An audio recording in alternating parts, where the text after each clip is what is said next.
Once you've got that, then you can show that you can sell it not just once, but twice, but maybe 100 times. So each of these things is where are you at in the cycle. And by the way, when I say this is why you got to present this to any investor, you yourself are also an investor. You're investing your life, your time, your energy, and opportunity costs, frankly, right, into building this stuff. So you have to convince yourself, okay, do I really understand this? Have I put this down that yes, people really have an economically interesting problem to solve? Do I think I have a way to solve it? Can I make that in a way that I can sell it repeatedly? Or can I actually go and sell it, right? So that's the ladder of disbelief. Peter Wang is co-founder and chief AI and innovation officer at Anaconda, the company he helped start in 2012 after years of working as a software developer and consultant. In this conversation, we get into how technical people make that transition, learning to ask better questions, recognizing the limits of what they know, talking to customers without immediately trying to sell them something, and figuring out whether their idea is actually worth investing their own time and energy into. We also talked about Anaconda's bootstrapped early years, and Peter shares a simple exercise for anyone who wants to find out whether they're ready to start something of their own. I'm Walter Thompson. This is Fund, Build, Scale. Are you building something that's hard to explain? It can be a sign you're working on something interesting, but it also raises the risk that you're missing out on fundraising, sales, hiring, and media opportunities. I help early-stage founders sharpen the narrative. What matters? Why now? Who needs to care? And why they're the right team to make it happen. If you're preparing for a raise, a product launch, an important customer meeting, a panel discussion, or even a hiring push, I can help you pressure test your story before the stakes get higher. Visit the Fund Build Scale website to learn more, or email fundbuildscale@gmail.com. Peter, thanks very much for joining me today. I really appreciate the time. Thank you, Walter. I'm excited to be here. It's a scrappy startup story as far as the bootstrapping. Rolling the clock back, what did those first 6 months look like after raising that small friends and family round? What were the first things you spent money on, I guess? We got a little bit of office space, subletted, some cheap space somewhere. We got some furniture, and we put together a little conference around Python and data science. We hired sales guy, and we started working our network to try to get some consulting contracts in the door that would then feed us. Basically, we sort of eat what we catch. Training was a little bit higher, more predictable, and somewhat higher margin. So we were able to, not higher margin, but it was predictable revenue, and it was fairly simple to commit to that. So we were just doing everything we could just to get some revenue in the door. We also managed to stumble across a DARPA opportunity, and we put a bunch of time into building that out, trying to build some partnerships and pitching all that. And then we won a $5 million contract from DARPA, which then funded a lot of the open source development that we did in the first 4 years of the company. So it was a very, very, there wasn't a particular rhyme and reason. It was extremely tactical, extremely it was hustle. It was definitely hustle time. I mean, which sounds by definition reactive, right? How do you maintain your true north through all of that and kind of keep? Well, it's not by definition reactive, but it is very much trying to do a lot of small things that kind of get you towards your bigger goals, right? One of the fundamental goals is keep the doors open, keep the lights on. Mm-hmm. Another one of the goals is find places where we can do larger and larger, more strategic kind of work. And then the other one was, as we started getting some adoption of, actually one of the first things we did in the first 6 months is we started building the Anaconda distribution, which was, it emerged out of a need as we were doing training, as we were doing workshops. We found our product essentially, right, by the virtue of doing these things. So you just have to sort of say yes to more of these things, and you have to keep your mind and your ears open as you're doing it to look for, where are some common pain points I'm seeing across multiple different places, and can I turn that into a product? We put together, you said for 6 months, well, by 9 months in, we had put together a hosted online web notebook system, just as the Jupyter notebook was starting to come out. So we were very early on some of these things, and we tried that, had a hosted service for lots of people. That never really made us any money, but these are the kinds of things that we were building. So we're doing a lot of experimentation the whole time. It reminds me of the way there's this concept in improv comedy, yes and. Yes and, right.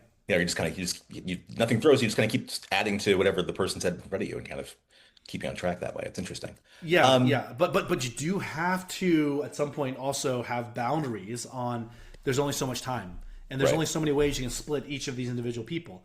And when you're hiring that first team, you do want to solve for generalists, but even the generalists have a limited set of skills in their tool belt, right? So you're blocked on who can be an account rep, who can be a solutions architect, who really loves to code but can't manage people to save their lives, et cetera, et cetera. So there's all these things that are needed, and you only have so many people. How do you keep cohesion though? Because it's like I get that you're all working for the same goal, but it's not a linear path. And so like one or two people taking a zigzaggy path towards something is one thing, but getting a large group to stay on track and confident even in the goal, was that a challenge? Oh yeah, absolutely. That was a huge challenge. We had a number.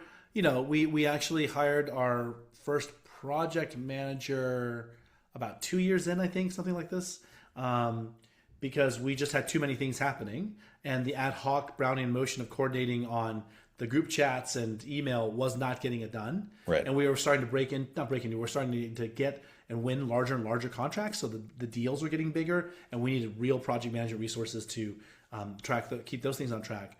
But overall, we'd have at the senior leadership level, we'd be keeping a very, very tight loop all the time. So we generally had eyes on, what was happening, who's doing what. If there was a big like convention or conference we're going to, all right, what's our plan for that? How are we tracking towards that program? Like there's just, it's a lot of operational stuff you got to hold in your head. But I think we did that okay for the most part. The problem was really when we would be doing all these projects and these consulting projects, and this kind of calls back to your earlier question, if you do them well, you actually do end up having more and more and more opportunities. If you're any good, you start scaling this consulting business. Like I said, in 3 years, we had hit 90 people and we were break even on a $2.5 million initial investment.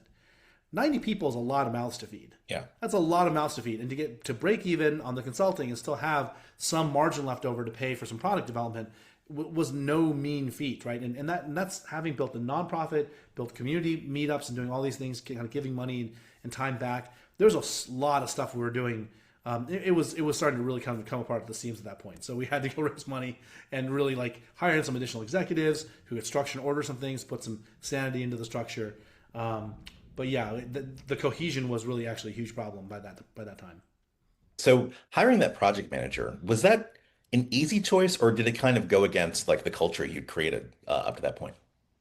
No. I think people were quite hungry for more cohesive and consistent direction. Okay. I think that was fine. I think the issue from a culture, well, that's a good question about culture, right? Because if you are startup kind of oriented, it's a little bit like you're a generalist, you're a bit of a hustler, you're doing the improv, yes, and let me explore this, let me try that. You don't want to tell people no, just sit there and take orders. Mm-hmm. You don't want spec-driven people because they're not going to get it done in a startup where everyone is running around trying to catch balls before they hit the ground, right? So you say, well, this is my area, I'm going to catch these balls, but if I know something and I can see a ball there is about to get dropped, I'm going to run over there and try to catch that one before it hits the floor, right?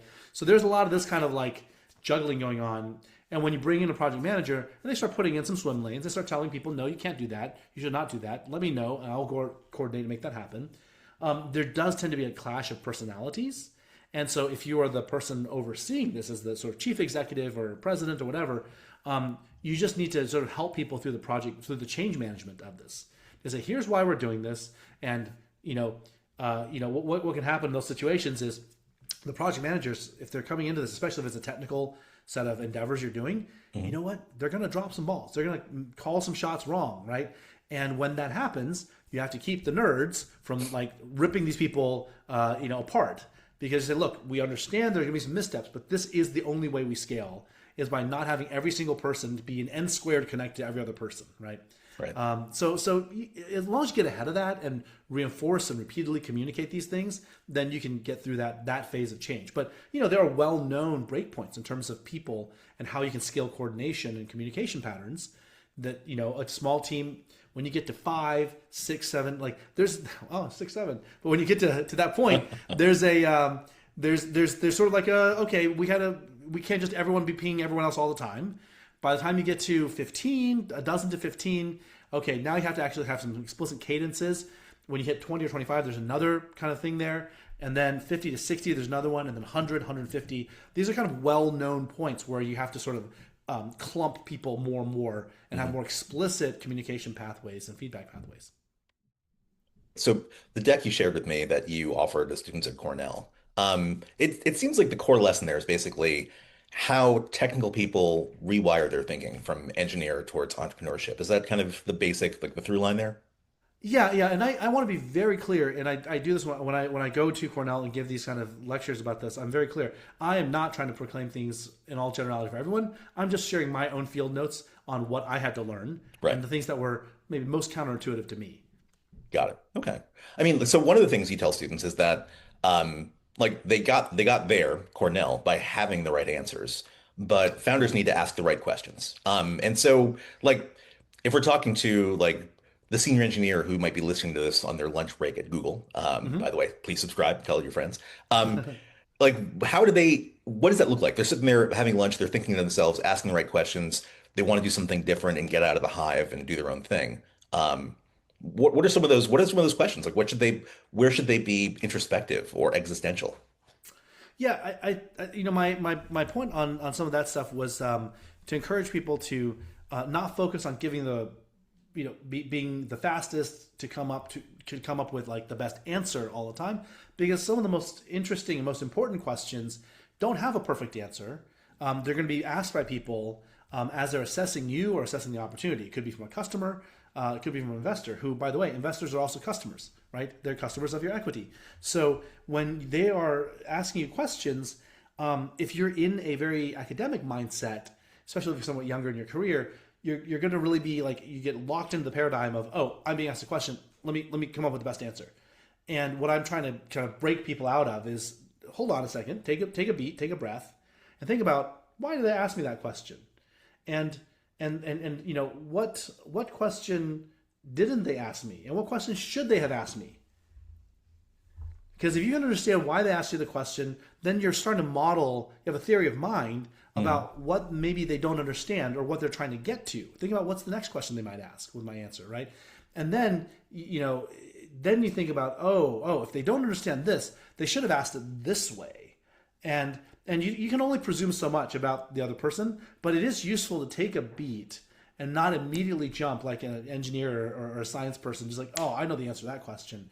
Actually take a beat and think about, well, they asked me about revenues, or they asked me about this and that and the other, and I'm supposed to answer the question. I think what they're trying to do is get a sense of, am I thinking about the go-to-market? Am I thinking about how to partner? Am I thinking, when they ask about competitors, right? And specifically on this particular aspect of a product, maybe they're thinking about, is this company eventually just going to be tucked in as a part of some other larger companies and platforms thing, or do we have a viability as a long-term independent play? Like, all of these kinds of things should be swirling in your head, that when people ask you a question, you should think about the question they should have asked you and answer that one instead, right? That's the thing. So for the person who's at lunch break at Google, who's listening to this and who has just clicked subscribe, for that particular listener, she or he, I would encourage them to think about, in their meetings or in their course of the day so far, has there been a situation where they were asked a question, they answered the question, but it might have behooved them to take a beat and think about, well, why did they ask that question? And what was that question, that line of questioning, what was it building towards? Even if you stay within a corporate structure, developing this intuition and this sort of like second nature is really, really important for your own political career and growth. Another one of the quotes that really jumped out at me from your deck was know your epistemic limits as a founder. Epistemic knowledge, basically. Understand like the limitations of, know what you don't know, I guess, or have a sense of what you don't know, or how do you? I don't want to characterize it. How would you recharacterize that, basically? So epistemology is a big word, but it's getting more and more popular nowadays. But epistemology is the study of how we know things, right? And so when I say epistemic limit, knowing your own epistemic limit means having a bit of a self-awareness about how you come to know things, and then knowing what the limits of that approach might be. And to make it concrete, for instance, if you are, again, this is a lecture I give to the scientists and engineers who are interested in entrepreneurship, right? And if you're a scientist or engineer, you're pretty good at doing things like using math to try to model something, right? Or setting up a series of experiments to try to understand something. Or if two people have a disagreement, okay, well, let's talk to each one of them and like get to the objective facts and do this and the other. But that's actually just one way of knowing, right? Whenever you run into situations, there's always a human element to it that you should always keep in mind. So if you're someone who's maybe not so good at the social stuff and the socialization, who doesn't particularly enjoy small talk and schmoozing and all these things. And I've run into a lot of engineers who have this kind of, who will admit this. Journalists too. And journalists too, probably, right. I mean, you want to talk about the real stuff. What's the substance of it? Like, let's get to the brass tacks on what is our policy disagreement, or what is our perspective on the facts of the matter. So the thing is, though, let's have a little epistemic humility and recognize that is only one way of knowing about the world. And there are plenty of people out there with money, with power, who might be your investors, who might be your customers, who have imperfect knowledge and yet have to make decisions based on imperfect knowledge. So what is their way of knowing? It's a very social way of knowing sometimes, right? When you have a disagreement between I've run into this so many times. Two very, very good, very well-meaning team members can be at utter, absolute, just like they be at each other's throats.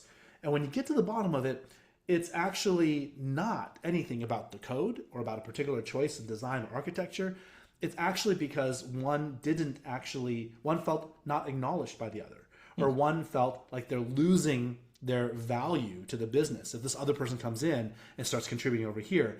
And it actually is a very, it's a very ego but psychologically grounded conflict.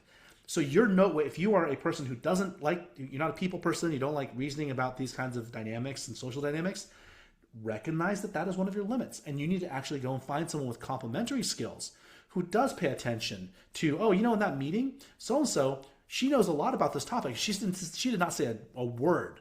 Why is that? Oh, well, because the other guys all talked over her and made her feel not really particularly welcome in the conversation. And they actually end up in with a worse decision, right? These are the kinds of awarenesses that people have, and that's what makes a team powerful. So if you're a leader, if you're a founder, whatever it is, you're always going to be working on a team and with team members. So your way of knowing is always going to be limited. Your map will never cover the entire territory. So understand that your ways of knowing things, your ways of learning things, maybe you're an entrepreneur who loves to listen to podcasts and loves to listen to perspectives, podcasts like this about entrepreneurship. Okay, that's one way of knowing about the world, right? There are people who are never want to do startups, who are career builders in large organizations.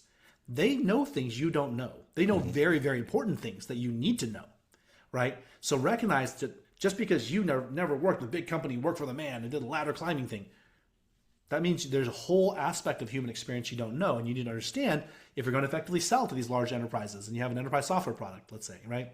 So the whole thing about just know thyself and know the limits of your epistemic approach, that's what that all means. That ties directly into another concept, this whole ladder of doubt you talk about. Because it's because you have to basically embrace this fact that like the uncertainty of all the things you don't know.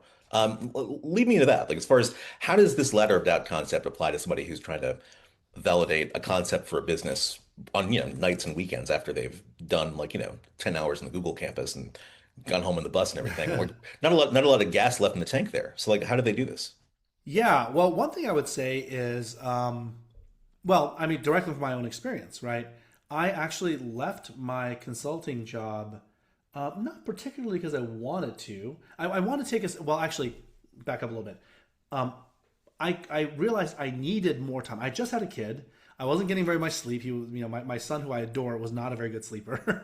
And so I was out of gas.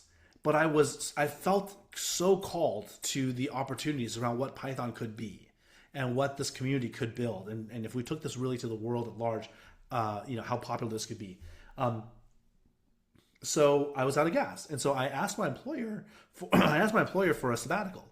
I said, look, can I take like a 6-month sabbatical? I'm going to leave these projects in a good shape. I'm not leaving anyone not leaving anyone in the lurch, but I would like to talk about taking some time so I can go and do some of this investigation on my own of this like new technical area. And those conversations actually ended up falling apart. So I ended up just leaving, period. And so I did exactly that. I had the self-awareness to realize I was out of gas and I couldn't get it done on my own. just just on nights and weekends here and there. My nights were trash because my son wasn't sleeping. The weekends got a little bit of recovery on the sleep, but then like you basically were out of gas. So so that was kind of the thing. So first of all, I would just ask people to be honest with themselves. Like if your employer, if your place of work has this kind of a program to allow you to take even just 3 or 4 weeks off as a little sabbatical, mini sabbatical, they could do wonders.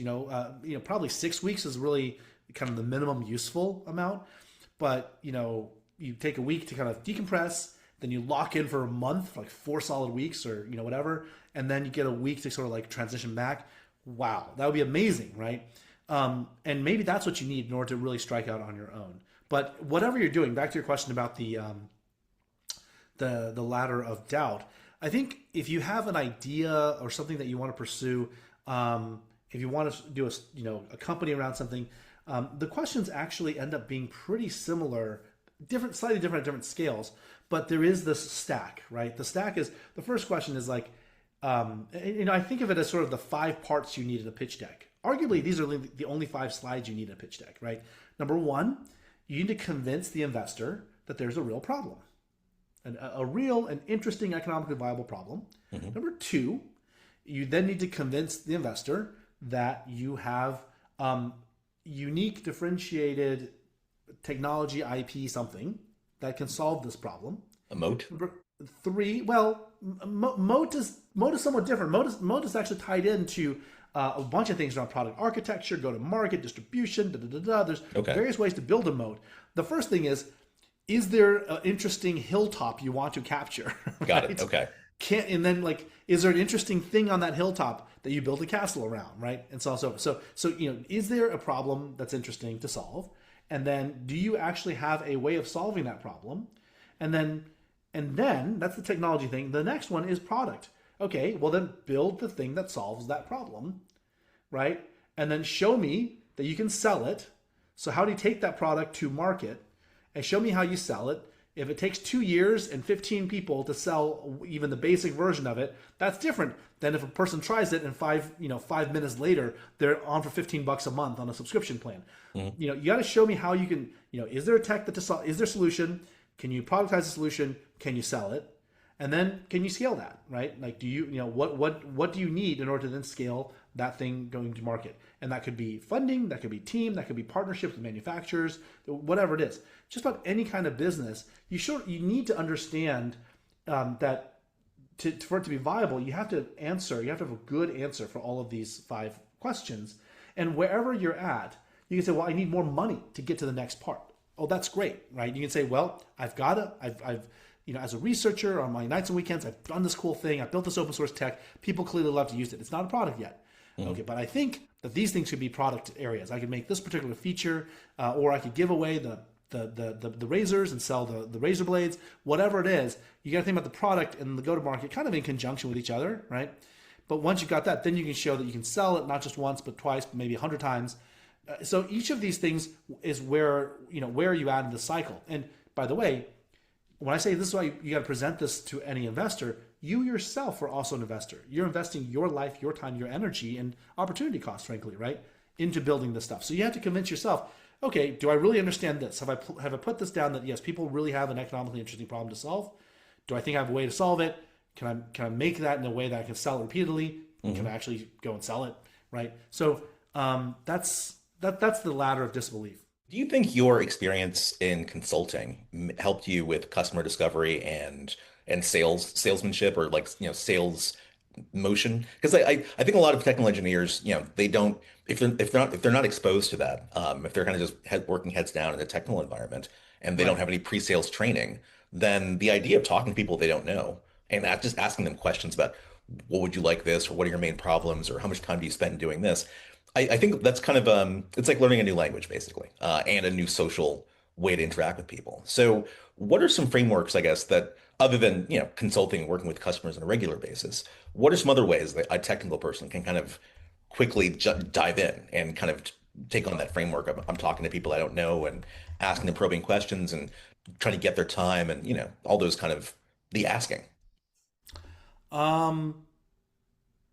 So the consulting definitely helped, no question. it helped on multiple levels. It helped, all the deals I won and all the deals I lost were all very, very helpful. I moved from being, merely a technical, developer kind of person into someone who could, architect solutions. And we're a very small kind of consultancy, so I had to be sort of I had to be part sales engineer, part solutions architect, and then I had to go and deliver the project as the tech lead on the project. So the main thing you have to learn to do is really be a good listener and be empathetic to other people's needs. And I was somewhat bad at this, pretty bad at this early on, because I was very excited about the pieces I was excited about. And I think maybe every engineer ends up in this phase a little bit. You hear someone, they seem like they have a problem that you could solve, and you're like, well, I got the widget for you. Let me tell you about my widget. It's awesome, right? And then you could just really shout down the customer, and it turns out actually maybe they do need your widget. Maybe they really, really need your widget, or maybe they don't. But the thing you have to learn is developing that ability to hold, someone call it sort of a negative capacity. You have to hold space to hear a problem out and receive the other person's needs and their desires without jumping immediately to solution. Especially for men, I think this is something that's oftentimes stated, right? Like, why is it you always just listen to what I'm trying to tell you? Listen to my problems. I need someone to listen. I don't need you to solve my problems for me, right? And I think in sales, it's a very similar kind of thing. It's very unlikely, even if you're a mature product and market for a long time, it's unlikely that your thing is exactly the solution that the customer needs, but they will need a whole set of things. And if you're good at listening, then you can, get all of that. And then when you reflect back to them, well, here's how my thing fits into this piece of what you're trying to do. There's these other pieces we don't do, and here's some ideas. We'd love to work with you on how to get those things. We really think this is what the whole solution looks like for you. That is deeply appreciated versus just trying to be like, oh, yeah, heard it. You know what you need? You need my widget. Here, buy the widget, right? And done. Like, that's not great. No, no. This actually, what you just described sounds a lot like there's a concept in interpersonal, like I think therapy. People call it nonviolent communication, where basically you're fighting with someone, and instead of fighting back, you say, "It sounds like you're saying you're unhappy because I didn't wash the dishes, and that's something you rely on me to do, and I don't do it all the time." And kind of if you repeat the thing back to the person that they're saying to you, it's an easy way to kind of short circuit the whole anger loop and kind of get back to the conversation of what's really going on. Basically, it kind of sounds very similar to that. Basically, yeah, and it's I think the concept is there's one phrase I like to that I've really liked is listen, validate, explore, right? And that's good for conflict kinds of stuff, but in the sales process as well. It's if you cannot actually express what the other person's pain point is in their own words and from their perspective. This again gets that epistemology thing, right? Mm-hmm. If you can't explain that, then you really can't sell anything to them. And this, Wolf of Wall Street selling me this pen, right? Whatever it is, it's the thing. You need to understand what the other person's need is, and then you can have a conversation with them. There's a classic book on sales by Harvey Mackey called "Swim with the Sharks Without Being Eaten Alive," and that talks about a lot of this kind of stuff. It's a very well known book at this point. It's got some 101 level stuff in it, but for engineers and technical folks who have not ever had to be in that first contact scenario with customers and potential prospects and all that, it's a great book to go through because he really puts some fundamentals in place about listening, about empathy, and all these things. I'll put it in the show notes. Thanks. Let's talk more about, I guess, leadership and communication, and mindfulness, perhaps. Like one of the things you said is that it's really about like dispelling disbelief leadership. How do you do that when you're pre-product and pre-revenue and maybe even pre-customer? How do you like keep that flame from blowing out when you're running around? Well, the question is like what is your own personal fountainhead of conviction, right? I think you ultimately have to draw upon that. And this is the difference with credible leadership and someone who's just like blowing smoke up people's butts, right? If you actually understand and you actually have seen these things, and remember, the ladder of disbelief is the same for all investors. Your employees are also investors. They're working for you, probably getting paid less than market, probably a bit of equity and options. They're investing. They're also investors. Mhm. So why should they give you their time away from their family, right? So you have to work that stack of disbelief. Are they all convinced there's a problem? Okay, well then you don't have to work that problem. Are they convinced that that our stuff actually is a solution for these problems? Oh, good. Let's say they're technical and they actually get it. Great. Then where's the product piece? Are Mhm. we convinced we can actually build this into some kind of form factor that we can then equip a sales team to go and take to market, right? So you just got to work that stack for all those folks as well. And ultimately, you can be pre-revenue, pre-product, pre-whatever, but there's a reason why you're doing it. And are you good at telling the story about why you're doing it? And by the way, it's fine to say you're not. As long as you recognize the limits of what you can and can't do, then you need to find someone who can be your body double, who is good at this kind of a thing. And you have to, be very, very tight with them to make sure they have all the context and they believe as well. Mhm. But I think all credible leadership and credible sales and all these things ultimately are rooted in that conviction. What's something you wish more technical founders understood about the credibility issue right there? As far as just being, is it about is it just transparency? Is it vulnerability? Like what kind of how how much of yourself can you actually bring into the room when you're doing this as a new entrepreneur, a new founder?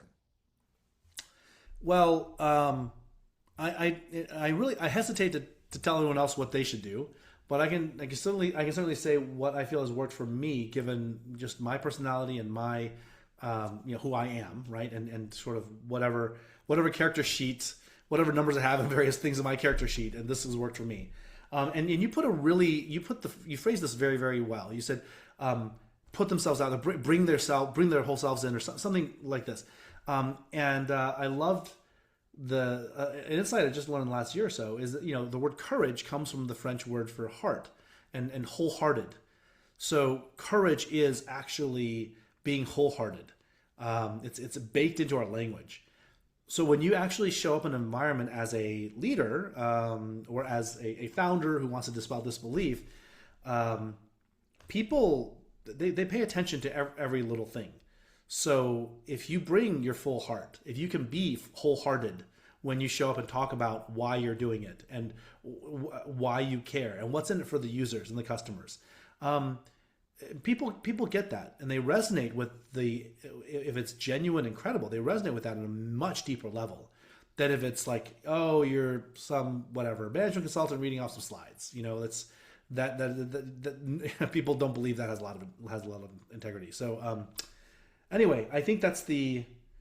I don't know if that answers the question because I think the question is more of how, but I would say at least that's the what. That is the job to be done, and vulnerability. It's hard to be vulnerable in front of a lot of people you don't know. Mhm. If it's your team, well, the more that you incrementally open up to them, and the more situations that you create or that you encounter and you show up in the way that builds trust and that you show a little bit of vulnerability that is minting trust as a coin essentially for you, right? And this is maybe a piece of advice for folks who maybe this doesn't come naturally. Again, they're not they're not people, they're not super charismatic. They maybe have interpersonal relationship kind of issues or whatever, and they know this about themselves. Then it's really important that you partner up with somebody on your team who is the human interface, because your team is going to consist of actual humans, and humans want the full spectrum leadership experience. And people will forgive you. In fact, they will appreciate the transparency and the candor when you say, look, I think I'm just not that much of a people person. I really thank all of you for your contributions. I'm grateful that you're part of the team. I just know I'm not good at showing up in this way, but here's my buddy, and or here's my co-founder, here's whoever, and they can then, they'll know, oh, well, so Walter is like the genius co-founder in the basement, and that's a trope that people can accept. That's not unfamiliar to people, right? So there's a bit of this that you can tactically deploy, I think, but again, it's about knowing yourself and knowing your limits. When you're working with young founders, how do you help them connect like the why? The why are they doing this to like real world trade-offs, like fundraising, hiring, the pressure that investors put on you to keep growing? I mean, what are the is that something people are actually starting with right now? Because I talk to a lot of founders and I they're excited about the products they're working on and the problem they're trying to solve. But when I ask them, why are you doing this? I don't always get an answer that like seems satisfactory as far as, the the, the thing that's getting them out of bed in the morning. What's your sense of this? Is that something that you need to have, or is that something that comes to you when you're after you've been working at it for a while? Well, I don't think I talk to nearly as many young entrepreneurs as you do. So I'm going to defer to your anecdote, I guess, about this. Um, I think I have met folks who are, in the business of creating businesses or helping other businesses scale and grow and whatnot, and that's kind of their profession, and that's great. Um, I feel like, even among veteran entrepreneurs and operators, they need to know the why. I have yet to see a startup whose value proposition is we go around stomping on bunnies and puppies. Like, that's not, like you have other things you can do with your life than to be the CFO for a business that runs around killing puppies, right? So there's just, people do want to connect to the why. People need to, they do want to understand that. And if people don't, or they don't find it super compelling, I mean, they'll still show up for a job, but it's just a job, And if you're the founder, and if you're just showing up for the job because it's just a job, well, then no one else will be more motivated than you are. So, like, you've now set the high water mark for the motivation of anyone in your team. And every business goes through rough spots. Every business has hard times. Even when you're successful, you go through moments of change and moments of chaos and all these kinds of things. You need people to want to believe and want to follow your leadership. And at those moments, it's really incredibly important that the vision is compelling for people, the why and the purpose is compelling for people. So that's what I would say just in general. Now, for founders who are looking at building a business or whatever, I think it's valid to say, I want to do this business because I'm trying to learn how to build a business. And, I want to make some money and there's an opportunity here. I would much rather people just be honest that they're in it for the money than to spend a bunch of time spinning a bunch of bullshit about stuff that's not real. Because that's actually just very awkward and cringy, right? So just be honest. But in general, the thing I would actually say for young people is there are many ways you can try your hand at entrepreneurship. There's many things you can spend your time really trying to figure out. If you are a person of some cleverness, if you're a person with a certain amount of industriousness, why put your life energy into something you don't care about? And again, if you're honest with yourself, like, well, I'm just gonna try some stuff and see what happens. I'm gonna learn some skills, business skills. Fine, rock on. But in general, we should all try to be devoting our times to things we care about. I mean, you do this podcast and do these kinds of conversations. I would have to think that you're doing it not just for the glory, but also because you actually care about helping people, build great businesses, right, and learn from each other. And that's a fantastic thing. So I think all of us, especially in these times, these days when there's so much is changing, and there's a lot of stuff happening in the world, we do need to be intentional, I think, about where we put our life energy. So I think it would be remiss if I didn't encourage you at least to take a moment to be intentional about that. My second to last question for you is, can you share an experiment actually that someone could try, like someone who's on the cusp, they're on the bubble, thinking about making that leap into doing their own thing? What's one experiment, or maybe they're already doing it? What's one experiment they could do in the next week that doesn't require 10 people, $100,000, something they could just do to kind of move the forward just a little bit, one path on the journey?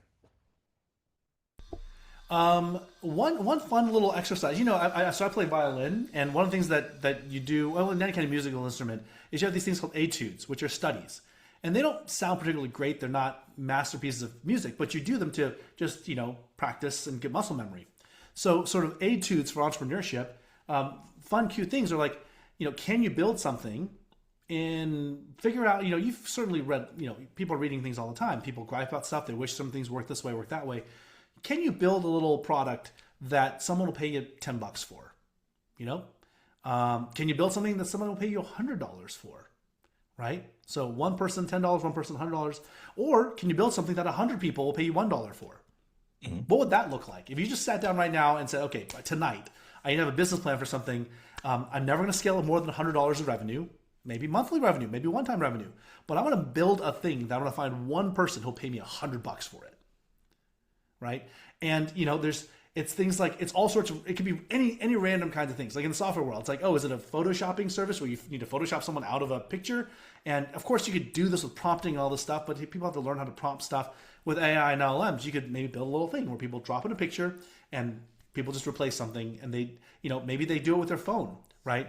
Literally scan a QR code, upload a photo, boom, you get them a photo that is that person removed. You start then really, really, really fixating on the issue of what is valuable for people, how do I transact it, the mechanics of getting that transaction smooth, and you're not then fixated on like, oh, I've got this really cool tech to build this amazing widget. You're really focused on solving people's problems, finding probably a pretty mundane or sort of, prosaic sort of a need, but you're really now putting yourself in a service mentality, which is the fundamental thing you have to do if you're going to be an entrepreneur. You have to be good at being in a service mentality.